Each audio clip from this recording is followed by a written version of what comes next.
Salut à tous, c'est Trader Tribu, on se retrouve pour une nouvelle vidéo pour un point hebdo. Alors tout d'abord, je vous souhaite un excellent week-end de Pâques. Cette vidéo, donc pour faire un point hebdo sur la semaine passée, donc du 15 au 19 avril, j'ai pas fait de vidéo, je crois, la semaine dernière, donc on va passer en revue tout ce que vous avez loupé sur les mouvements du portefeuille. Et puis, on va voir, donc, comme d'habitude, les indices de Bitcoin, le portefeuille, les entrées et les sorties, et les opportunités, s'il y en a, avec quelques opportunités que j'ai en hebdo et en journalier, qu'on va pouvoir voir à la fin de la vidéo. Donc, écoutez, c'est parti. Donc, nous voilà sur les indices. On va commencer, comme d'habitude, par le Dow Jones en vue mensuelle, comme habituellement. Vous voyez ce superbe graphique mensuel. Sur le mois d'avril, on est en train de faire plus 2,43%. Nous sommes très très proches des plus hauts. Regardez ça, qui aurait pu dire effectivement qu'il y a quelques semaines qu'on allait retoucher les plus hauts bientôt. Donc le plus haut dans 1 plus 1,56, si je ne dis pas de bêtises, 1,56%, donc on est vraiment très très proche. Après plusieurs solutions, soit on franchit les plus hauts et là on repart sur un nouveau cycle haussier. Alors attention, il peut aussi se passer comme on a pu voir ici, vous voyez, on était sorti du range au mois de décembre, on pensait tous à un marché baissier et finalement on est reparti à la hausse. Alors peut-être que effectivement on va repasser à la hausse et puis derrière on va avoir une grosse dégringolade suivant ce que décide de faire le marché. Donc ça, on verra ça, c'est encore trop tôt pour voir tout ça. Si on se place donc en hebdo, rien de spécial, vous voyez, on est dans le haut du range. Le point haut est à 26 951 points. Donc là, il va falloir surveiller, on est plus qu'à 1,5%. Donc cette semaine, il y a de fortes chances qu'on aille toucher en tout cas les plus hauts. Maintenant, on va voir comment réagit le marché dès que les plus hauts seront touchés. Ça va être intéressant. Et sur le journalier, sur le journalier, rien de spécial à dire. On est porté par une oblique, je ne l'ai pas tracée, mais on dirait qu'il y a une oblique qui est apparemment par là. Ouais, voilà. Bon, là, on a 2 points, on a 3 points avec celui-ci. Et effectivement, on va tout droit vers les plus hauts. Donc ça, à vérifier. Si on passe maintenant sur le CAC 40, alors le CAC 40 en vue mensuelle, on est à peu près dans les mêmes zones.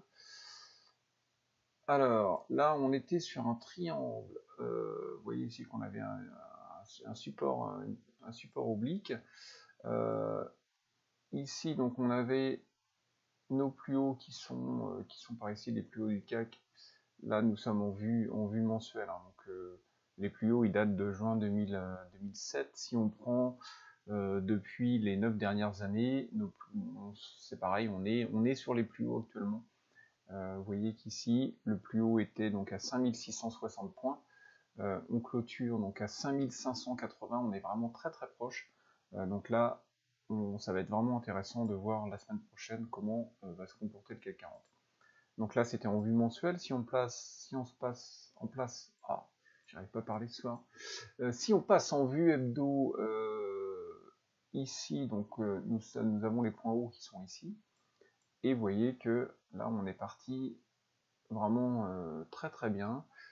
On a passé cette fameuse résistance. Alors là, c'est une zone de résistance. Hein, on est dans la zone de résistance qui est entre 5538 points et 5650 points, qui risque d'être assez dur de passer puisque ça correspond aux plus hauts qui ont été touchés donc, en mai 2018.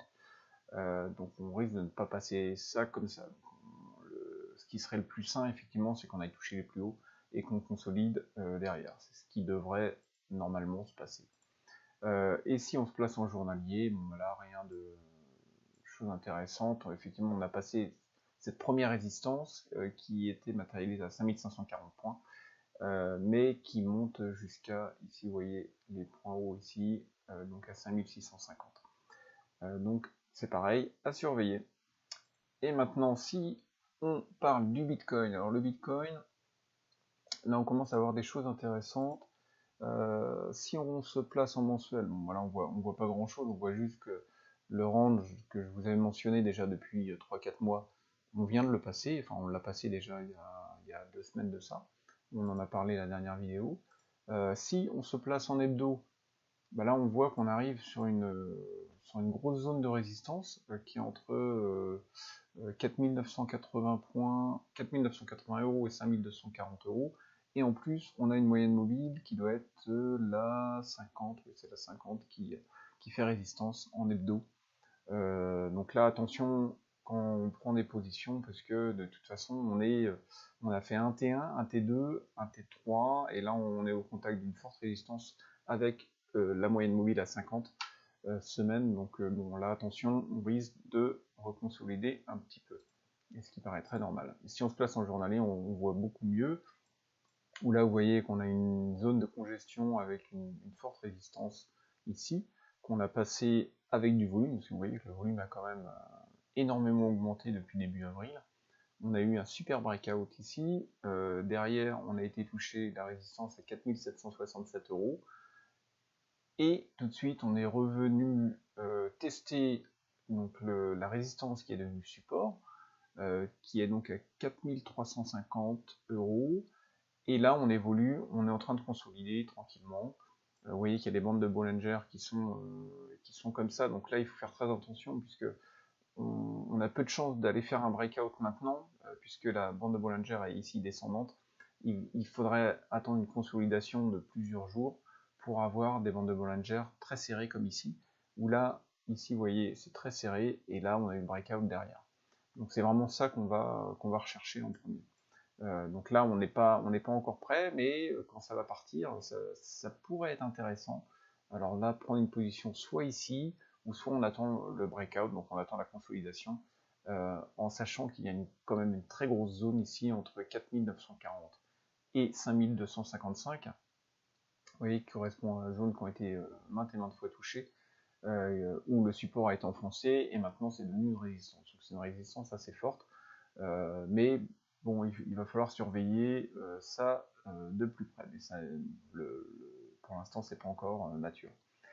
Maintenant, le portefeuille. Alors, qu'est-ce qui s'est passé ces 2 dernières semaines? Je vais vous montrer toutes les sorties.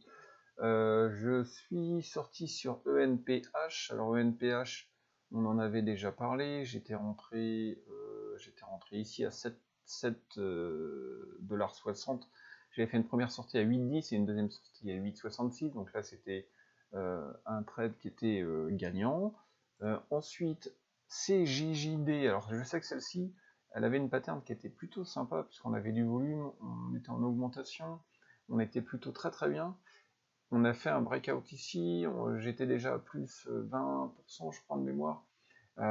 Et malheureusement, on a eu une augmentation de capital, je crois, si je me souviens bien, avec une...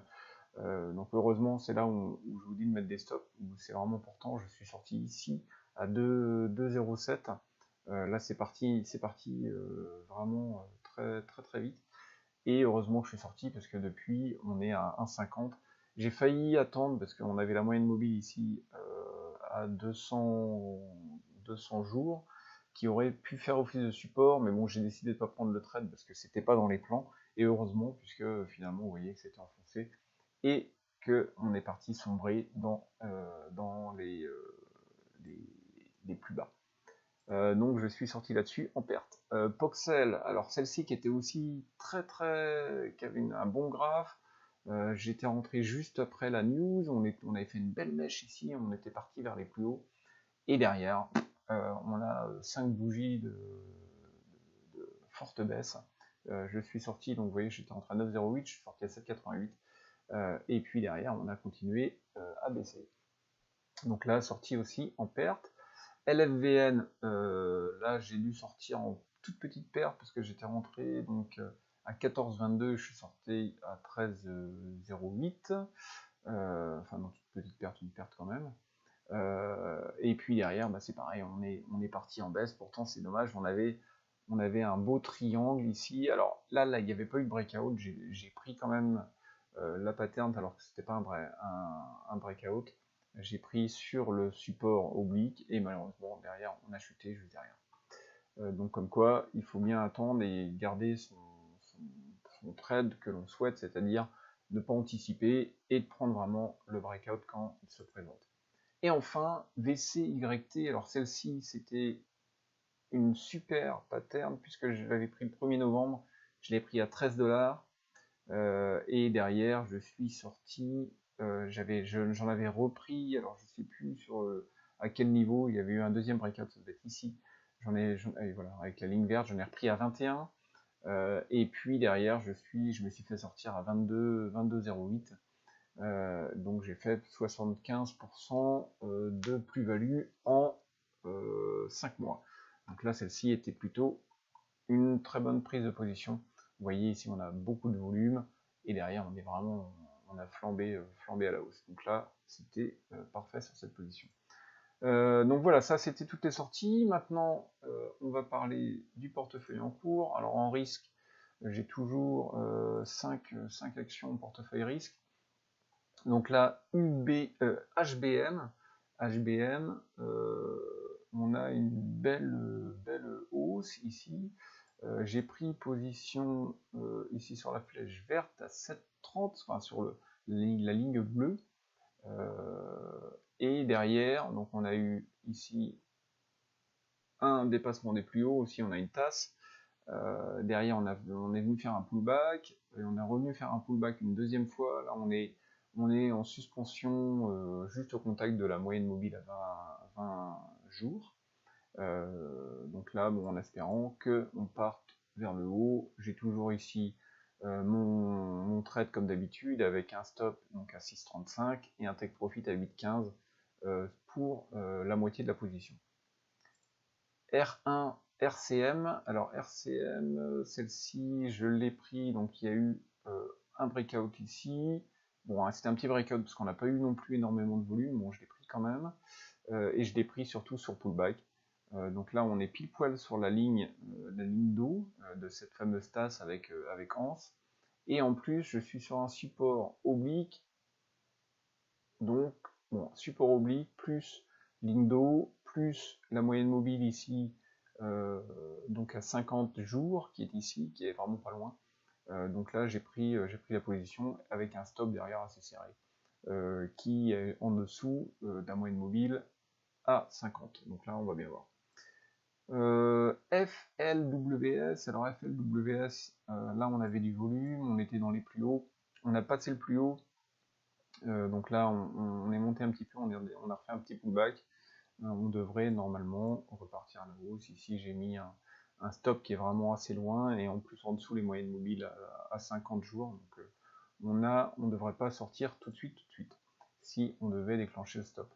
CZZ, alors sur CZZ, toujours la même config, du volume, une action en haussière, et là j'ai pris position sur l'Inglay, il y avait un breakout. Ici, vous voyez on a eu du volume, bon, c'était sur la séance juste ici, et derrière on a fait un T1, un T2, un T3, un T4, et derrière on est revenu faire un pullback sur le support pour repartir.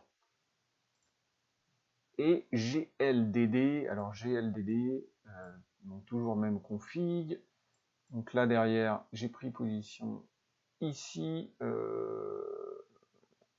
alors j'ai plus la date, mais j'ai pris position à 9,18$.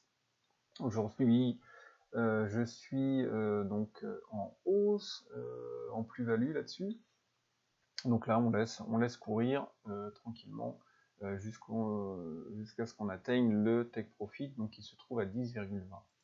Donc ça c'était le portefeuille à risque. Maintenant si on parle du portefeuille bonus, j'ai toujours 5 actions qui, quoi qu'il arrive de toute façon, je ne serai pas en perte sur ces actions. Donc là on a du volume. Ici j'avais pris position donc APPS, Digital Turbine, sur 3,40, qui est Digital Turbine, qui est assez spéculatif comme action. J'ai pris position à 3,40, et derrière on est venu faire un pullback, on est venu toucher deux fois cette résistance, enfin ce support, et puis derrière j'ai ici un stop qui est assez serré, qui correspond plus à la moyenne mobile à 50 juste en dessous. Donc il y a de grandes chances que je me fasse sortir, surtout qu'on a des mèches qui sont des mèches basses qui sont assez basses sur cette, assez grandes en tout cas sur cette action. Interparfum, alors celle-ci me déçoit un peu parce que on avait une pattern qui était vraiment bien, on avait une action en hausse avec une tasse, alors une tasse qui était vraiment aussi très profonde, avec beaucoup de volume, et derrière on avait été faire un plus haut, on s'est fait refouler, on a arrêté retoucher une deuxième fois, on a fait un double top, et derrière là on revient toucher comment le support. Donc là, il faut vraiment surveiller ces niveaux-là parce que si effectivement on descend plus bas, on a on a un support oblique à ce niveau-là. Mais bon, elle a un peu de mal à partir, donc à surveiller, ou autrement, de toute façon, on se fera sortir par le stop. Aurora Cannabis ACB, alors celle-ci, je suis toujours dedans, j'ai pris position à 8,29$ sur la ligne bleue ici. Donc depuis, j'avais pris position juste ici. On est bien monté. Donc là, à surveiller, les bols de manager sont en train de se resserrer. Donc ça sera peut-être le moment pour refaire un breakout, surtout qu'on a les résultats qui arrivent le 7 mai. Donc ça va être à surveiller parce que c'est possible qu'on consolide ici dans ces niveaux pour pouvoir repartir si les résultats sont bons dès le 7 mai. Donc à surveiller. NSSC, donc NAPSCO Security Technology. Celle-ci, je suis rentré sur ces niveaux-là, toujours la ligne bleue. Donc je suis rentré à 22,34$. Je suis sorti 2 jours derrière sur un take profit. Alors, vous voyez sur le haut de la mèche, j'avais mon take profit qui était là, donc là nickel. Je suis sorti donc à 50% de la ligne. Depuis, on est revenu faire une consolidation sur le support. On est reparti juste derrière, on n'a pas touché le support, mais on est reparti derrière. Donc là, je garde la moitié de ma ligne. Et j'ai mon stop que j'ai du coup remonté. Quand je touche mon take profit, j'ai le stop qui je remonte au break-even. Comme ça, je ne perds rien du tout sur cette ligne-là. Et enfin, EXO, HEXO, où celle-ci, je suis rentré à 6,15, toujours en plus-value. On est parti assez vite, assez haut. Le take profit n'a pas été touché, il est sur ce niveau-là, donc à 7,16. Et j'ai mon stop que j'ai ramené en stop très serré à 5,86.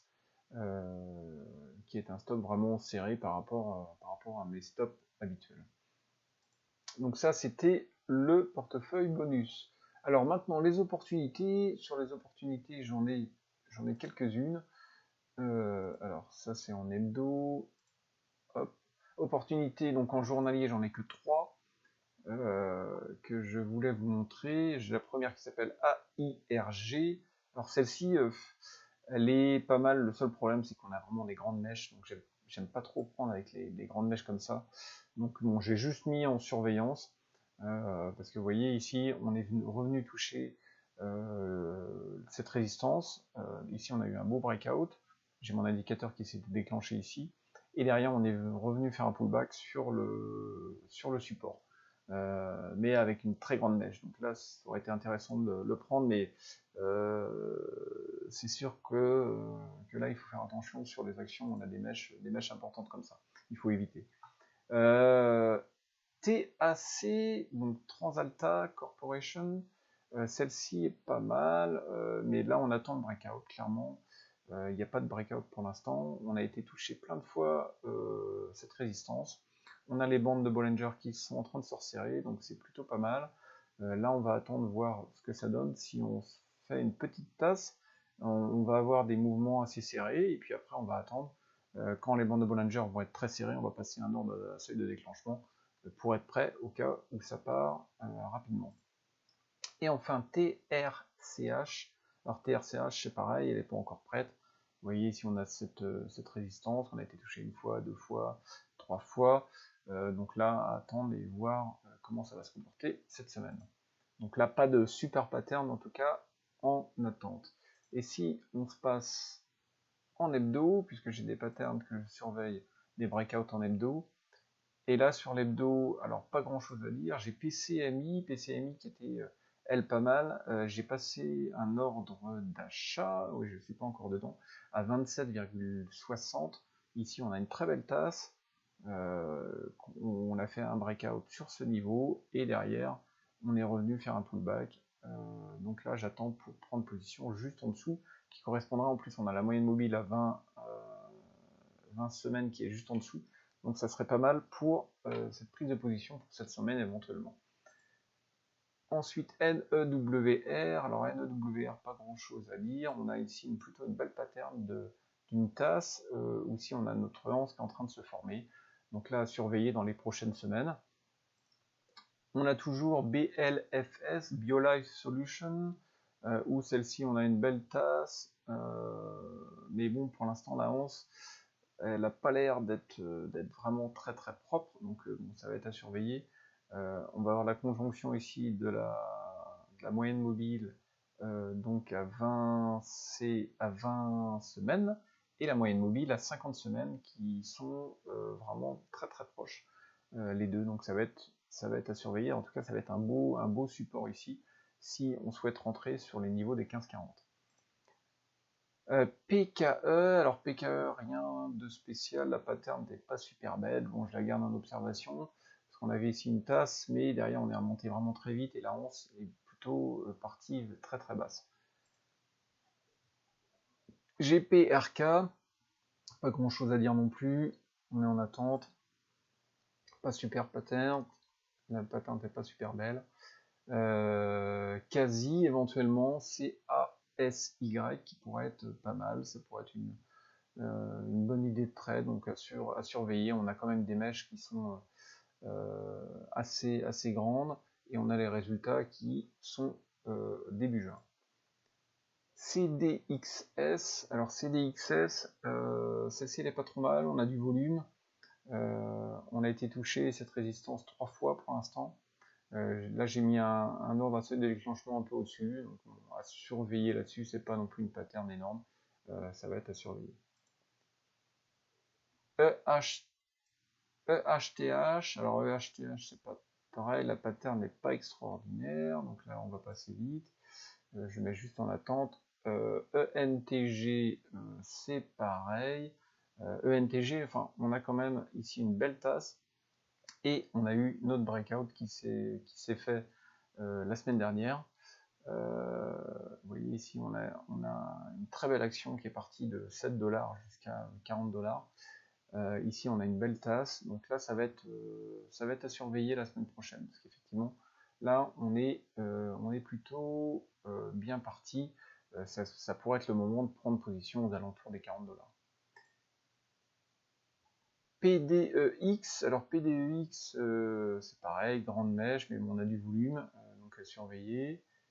Et la dernière, TRNS, alors TRNS c'est pareil, il y avait un risque d'être pas mal, donc Transcap, où effectivement, mais bon, malheureusement on a toujours le problème de ces mèches, donc à surveiller.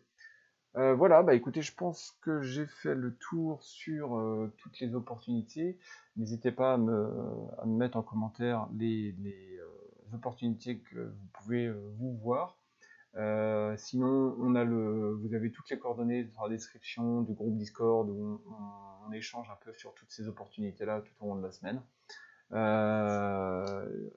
Écoutez, sur ce, je vous souhaite une très bonne semaine, de très bons trades. Et la prochaine vidéo sera maintenant dans 15 jours, puisque je serai en vacances le week-end prochain. Sur ce, je vous souhaite une bonne semaine. Salut, salut, à très vite.